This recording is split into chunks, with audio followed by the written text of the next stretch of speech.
Hello everyone, Dr. Mandell here with you. A beautiful day here in South Florida. I want to say hello and welcome to our listeners out there. I want to say welcome. Today's topic is going to be about ganglionic cysts. You may be asking, what is a ganglionic cyst? Well, let's move right about here. And let's just go ahead and give you a little understanding that, let's take this off.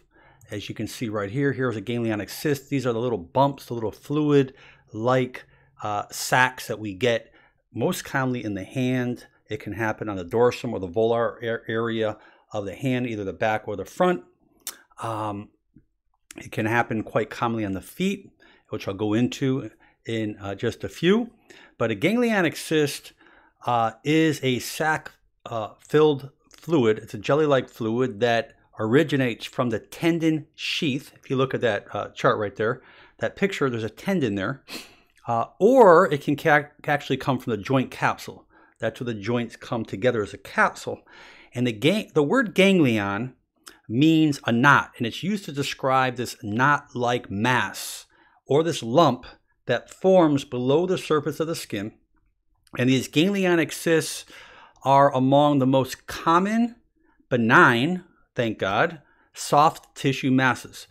They're generally formed in the skin, generally in the volar or dorsum of the hand, and particularly on top or the side of the foot, which I'll go into in just a few minutes. So let's go into a little bit of the depth about it. This is a very, very common problem, and they actually call this a Bible cyst for people who don't know what it is, because the old days, and I had one going back in school many years ago, and I was brave enough. I said, you know what? I said, I'm not going to the doctor. I said, I'm going to take care of this on my own. And I took that, I took the book and I hit it one shot and it went away and it's gone. It's been many years. It never came back. So I doubt I'll ever see that again. And I'll explain a little bit about that. But I'm going to give you a whole bunch of great remedies. I've had a lot of emails coming in about this particular condition. This is generally a cumulative trauma disorder, particularly people that use their hands a lot, maybe people that hammer a lot, people that sew a lot, people that type a lot. I mean, you can be just doing this on your phone like this and just using your fingers all day long, which most of you do. This can eventually lead to a ganglionic cyst because the tendon is in a sheath and it's supposed to slide in that sheath. And if that sheath becomes thickened, you ever hear of a trigger finger? Sometimes the finger sticks and you have to kind of pop and do this again, it sticks. It's a similar thing, although in a trigger finger, you're not going to have a cyst that forms. The trigger finger basically means that that sheath is sticking. It doesn't have that synovial fluid in there. But what happens in this cyst is that fluid, more like a jelly-like thickened fluid, forms in there and becomes chronic. And when you touch it, it may not hurt until it gets bigger, and eventually it can compress on the nerves and it can cause pain. Generally in the feet, you know, if you have pressure, your shoe on it, or your shoelaces are too tight, or your shoes are too tight, you can actually get a ganglionic cyst as well. I'm going to show you pictures on all that stuff. But let's just go into a little bit, just so you understand that people who have osteoarthritic conditions of the joints, people who have inflammation of the joints are actually more prone to this. But there is no particular one reason why you get this particular condition. But I can tell you from experience, it's definitely cumulative trauma. It's definitely something that's repetitive. It's something that's damaged. It's something that's injured. It's something, you can get it from a fall on the hand that can traumatize the joint capsule. You can get it from cumulative trauma dysfunction, like carpal tunnel syndrome, by moving the tendon sheath. Because every time you move a muscle, if you look here, when I move my finger down, the sheath is moving down here, okay? In other words, this moves down here to pull this finger down, all right? And a little test you can do is go ahead and take your thumb like this on your finger and push into the wrist. If you keep pushing, look how your fingers go down, okay? You never knew that, did you? Okay? Just relax your fingers and push on that wrist right there, and look at your fingers go down when you push on that wrist, okay? That's a sheath. They're all connected. It's kind of interesting, but yes, they are connected. So I want to go into a couple great little remedies. I'm going to kind of move through this quick because I don't want to make this video too long. The first thing I want to go over is the arnica. Arnica is a great anti-inflammatory, and arnica comes in creams and ointments and stuff. But just by taking some arnica and putting it on that cyst. Let's go to another view here so I can give you a little better understanding what we're talking about in real life. Here is, you see that ganglionic cyst to the left on the hand. That's a quite big size ganglionic cyst. You can see it, it sits above the joint, below the skin. So by taking that arnica, and by the way, chatters, I want to say thank you. We are broadcasting and we are going live right now, streaming. So I got beautiful chatters in the chat room. I want to say welcome and blessings to all of you, and thank you for being here. But when you put that arnica on there, you can actually let it sit on there. You can put a bandage over that. You can use it a couple times a day. That penetrates in there and it becomes an inflammatory type of agent, and it can actually help shrink those ganglionic cysts. Frankincense oil. We heard about frankincense from the boswellia tree.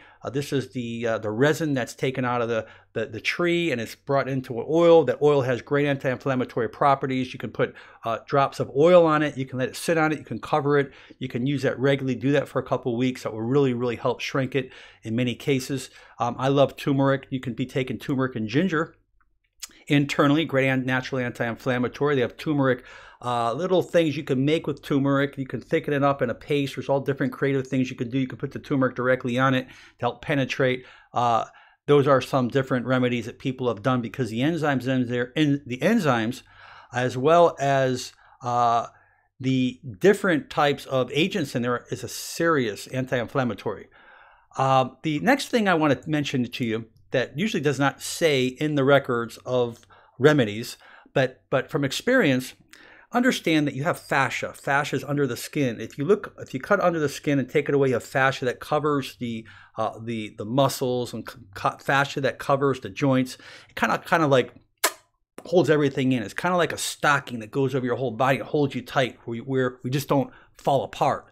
The fascia many times becomes constricted, and by doing massage around that particular cyst, actually massaging maybe into the cyst and around the cyst, can free it up. Remember, the body wants to reabsorb and self-reabsorb. It's like you have a pimple, it's still a cyst. The body can reabsorb it. So by working the fascia, by increasing the lymphatic system, I believe, I'm a big massage lover. I get massaged 5 times a week, either by my therapist or by other therapists. I love foot massages. I'm really big in the reflexology. It's amazing art. And I'm going to spend the program talking about the healing of foot reflexology one day and experiences that I had the benefit of seeing miracles. But massage is something you never want to leave out. Warm compresses, excellent. Warm compresses, moist heat, dry. You know, if you don't have a moist heating pad, use dry heat. Soaking it. You can use Epsom salts. Let it go in there. Let the magnesium penetrate it. And magnesium has miraculous miracles. That magnesium can actually penetrate through that skin to help shrink. Just kind of. Another little trick you can do. You know, actually, the Epsom salt I like because the Epsom salts. What does the salts do? Salts kind of. Okay, it wants to suck in. So the Epsom salts are real good. I want to see people on a really good nutrition schedule. A lot of people who develop these ganglionic cysts may have poor diets, lots of inflammatory foods, you know, a lot of the processed foods. Pump in those omega-3s. Turmeric is good to take, but maybe, you know, get those fruits and those vegetables, increase your fiber, increase your cleansing of your system. Remember, you know, the skin is the largest organ. And when we have toxins in us, where is it going to go? It's going to come out. It's going to make its way out, just like pimples. D1862 says, how about hemp oil? Hemp oil is good. Hemp oil is good. Hemp seeds are good. You know, we want to, chia seeds are good. Omega-3s, flax seeds are good. All that kind of stuff is good. But although, remember, when you're increasing the omega-6s, we got to make sure we up those omega-3s because omega-6s are quite inflammatory to the body. So ginger, turmeric is excellent. We never want to leave that out. There are other inflammatory things you can take, you know, like on ganglion cysts, grapefruit seed extract. They talk of bromelain and other things. Quercetin is very good. But another thing I want to mention about people who have ganglionic cysts, which I'm going to show you after. Actually, let's go to this one over here. Let me just jump around to give you an understanding where you only see the hands. But what about this? There's a ganglionic cyst right there in the foot. Here's another one. Okay, now you notice this one right here is compression. That's from the shoe. you're going to get compression on that shoe right there, which is going to cause mechanical changes in that joint right there. All right. And just to show you right here, look at that one. That is definitely tight shoes. Very common. It's kind of hard to traumatize that area because you're not falling on that area. It's a really hard area. That's an ugly picture there. But that is a real ganglionic cyst. Here's another one, just so you can see it, trying to mix it up a little bit. But make sure with those shoes, make sure that you loosen up those shoelaces and take off that stress. Make sure you have good fitting shoes. Tea tree oil is an excellent thing, putting a couple drops of tea tree oil. And, you know, from my experience, actually, let me go ahead and move this here so I can see you. Let's go up here to another one. That's a pretty big ganglionic cyst right there. But from my experience, you can actually take tea tree oil, mix it with coconut oil. Now, what is coconut oil? Great anti-inflammatory, great antibacterial, antiviral, antifungal, antipathogenic. It's an amazing thing. Coconut oil has a miraculous healing. So by taking a tea tree oil, mixing a little coconut oil, and putting it on that area has been known to really help a lot of people. So I wanted to share that in itself. Another one of my favorites, apple cider vinegar. Well, you could be ingesting it internally, but you could also use apple cider vinegar on top. Apple cider vinegar, if you type it in Google, you're going to see more remedies and miracles in apple cider vinegar than probably anything in the world. Okay, that's what apple cider vinegar can do to help you. It's been known to help shrink ganglionic cysts. It's a great remedy. Remember something. If you have something that is not going away, getting bigger, getting out of control, compressing nerves, causing burning, tingling, numbness, you got to see a doctor. All right. We don't want to say that doctors are not needed, but generally, what are they going to do? They're going to inject it with cortisone. They're going to drain it. I believe that if the body can make something, it can sure heal something. All right. If you take proper precautions and do things correctly with good common sense, I really believe that most of these conditions can go away on its own. Remember, consume more anti-inflammatory foods, more properties like your omega-3s, like your salmons, your gingers, avocados, great flax seeds, turmeric, your olive oil, your tart cherries. Tart cherries are known to really help this. Your walnuts, you have ALA omega-3s, your blueberries, blackberries, sweet potatoes, your spinach. Those are great. Watch your saturated fats. Okay, coconut oil to me is healthy. It's got medium chain triglycerides in there that does wonders. And watch those white flour products. For example, those inflammatory foods and drinks that you're doing, like a lot of the rices, the sugary foods, the sodas, and all those things. Just please watch those. I just want to stress that because we don't want to do something right when we're doing other things wrong. It's just not allowing the scale to balance out correctly.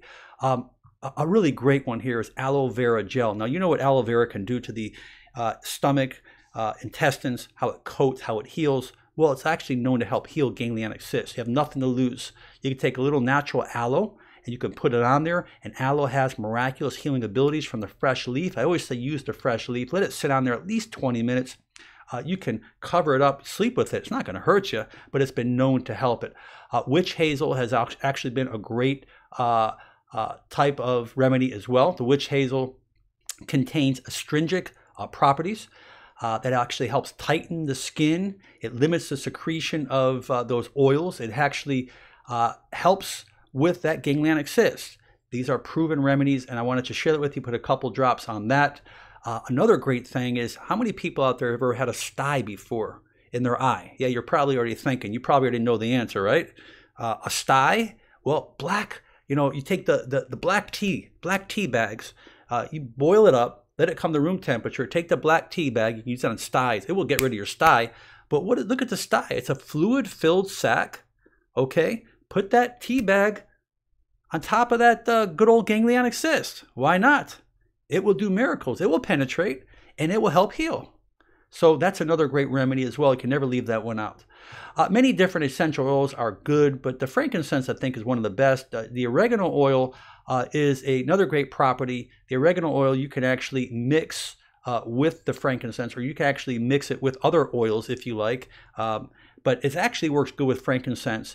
But the key thing with these types of conditions is making sure you take away that mechanical stress. I don't want you thinking that you're treating this condition and you can keep doing all this, or keep bending and doing all this, or keep drilling, or keep, fishing, or whatever you're doing. You need to look at the mechanical purpose of what you did. A lot of these conditions come on from a fall, but you need to look at the mechanical condition or conditions that you're doing every day that possibly can exacerbate this particular condition. Now, some people like to take a little sterile pin or a needle like they do on their acne, and they squeeze it. I'm not a big believer in that. You got to be careful with infections, although sometimes it helps. I'm not gonna say it won't. Yes, it is a Bible bump, as someone's mentioned. Mazzellia here, Bible cyst. We take a book and boom. If you just tuned in, I did that when I was in school. Okay, I was so natural on health, only natural. I still am. But more natural back then, because I didn't believe in anything but just let my body heal. But, as you get older, you become wiser too, that medicine's needed at times. So that was done on me, and that actually helped me. Another great thing I want to share with you, and I'm going to do a video on this, is serrapeptase. Now, people don't know what serrapeptase is. That's serrapeptase. This is a enzyme. It comes basically from the, with a silkworm, the cocoon, where it makes its way out, where it actually emulsifies the cocoon, where it actually makes its way out.